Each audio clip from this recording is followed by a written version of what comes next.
With regards to respect, you said human civilization progresses a lot better if we respect one another, and I actually don't believe that at all. I believe that human civilization progresses and maintains itself when we respect people who've earned respect. You don't just respect everybody randomly. Well, what the hell use is respect if you just respect people randomly?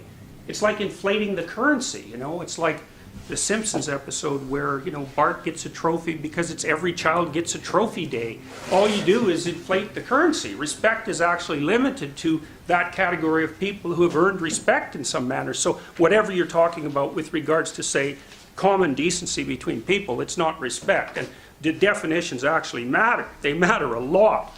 Many men are petrified by women. They won't approach them at all. They have no idea how to talk to them. They're just petrified into immobility. And that's way more common than you think. And so that breeds resentment like you wouldn't believe. Then that's the problem too. If you're chronically rejected by people, it's often because of your own insufficiencies. Whether that's cowardice or lack of social skills or whatever it is. It's like, you can't just brush it off as, oh well, no one likes me, but really I'm okay. It's like, no, wrong. If everyone rejects you, there's probably something wrong. And it's probably deep and difficult, and it's going to be horrible to fix. And so, this isn't a trivial problem. It's not a trivial problem at all.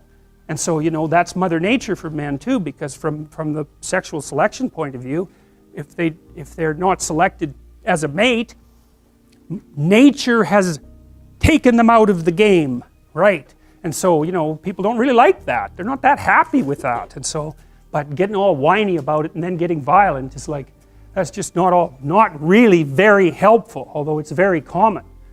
If you've got some things to say that you haven't been willing to say or don't know how to say, right? You can't stand up for yourself properly. And in order to do that, you have to grow some teeth and be willing to use them. And again, that's something that might violate your morality, because you might say, well, I shouldn't be able to bite people. And the thing is, yes, you should be able to bite people hard. And if you're able to bite them, then generally you don't have to.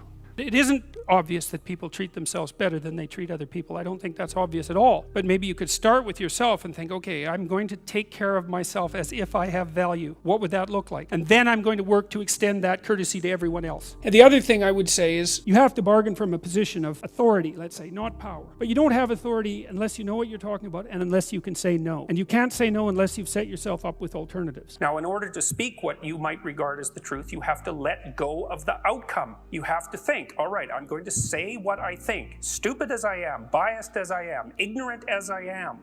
I'm going to state what I think as clearly as I can, and I'm going to live with the consequences no matter what they are. Now, the reason you think that's an element of faith. The idea is that nothing brings a better world into being than the stated truth.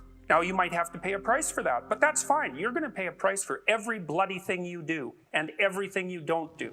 You don't get to choose to not pay a price.